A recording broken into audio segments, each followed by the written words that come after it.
Hello, কেমন আছো? হঠাৎ কি মনে করে? মনে তো সব সময় পড়ে, কিন্তু মেসেজ দেওয়ার সাহস হয় না। কেন? যদি তুমি কিছু মনে করো তাই। ও, জিজ্ঞেস করবে না কেমন আছি? আশা করি ভালো আছো। তোমার মনে হয়? মনে হওয়ার কি আছে? এই কয়দিন কি একটু মিস করনি আমাকে? করলেই কি আর না করলেই কি? তোমাকে তো হারিয়ে ফেলেছি। তোমার অভিশাপ আমাকে ধীরে ধীরে শেষ করে দিচ্ছে। আমি তো কোনো অভিশাপ দেইনি তোমাকে। তাহলে কেন এমন হচ্ছে? তোমার কি হয়েছে? থাক, আর জানতে হবে না তোমাকে। বলো কি হয়েছে তোমার?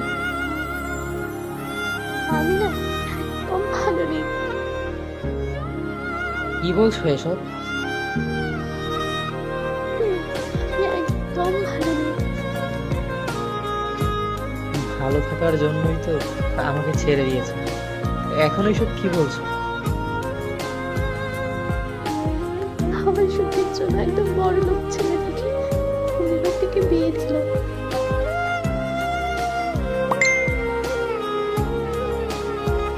আর এখন আমাকে এখানে কাজের বুয়ার মতো ব্যবহার করছে। স্বামী কেমন? টুমটুম অনেক ভালোবাসতো, কিন্তু এখন কেমন জানি হয়ে গেছে। বাহ, খুব তো জোর দিয়ে বলেছি আমার থেকে বেশি সুখে রাখবে তোমাকে। আমার অহংকার ছিল তাকে নিয়ে, কিন্তু শাশুড়ি আমার সাথে খুব বাজে ব্যবহার করে। কি আর করবে, মানতে তো হবেই। আচ্ছা, তুমি কি আমার সাথে আগের মতো কথা বলবে? না, কেন?